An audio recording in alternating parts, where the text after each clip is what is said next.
Well, my first memory of really being involved in a library was in 4th grade when I signed up to volunteer early hours, come to school early, and stamp books, check books back in.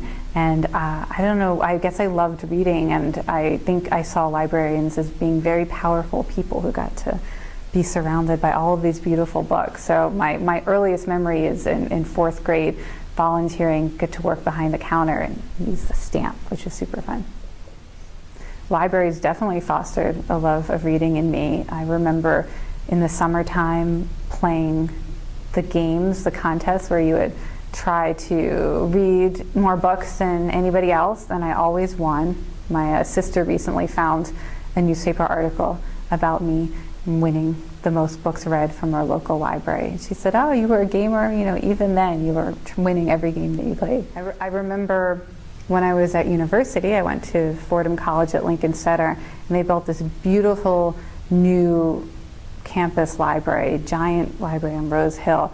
I remember the first time I took our campus bus over there and got to come in. It was the first time I did original research where I was looking up academic articles and in academic journals, and I'd never even seen an academic journal before. I didn't know that there were journals full of people writing these incredibly smart things about literary detective fiction, which is what I was researching at the time. I remember how proud I was finding all of these articles and putting them together into a new paper that I wrote, and that feeling that there were all these other people out there thinking deep thoughts about things that I found exciting, and that I could go somewhere and just discover it was very cool.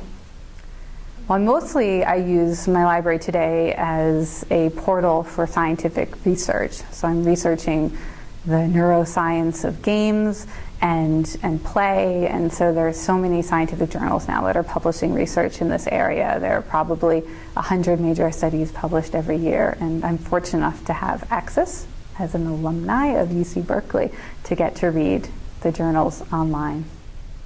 My current project is a game designed to help people tackle their real-life health challenges. I had a traumatic brain injury 5 years ago, and I wound up inventing a game to help me heal my brain. And we're right now running clinical trials funded by the NIH to document in a hospital setting that this game can actually help folks recover from traumatic brain injury faster and with less pain along the way. It's called Super Better.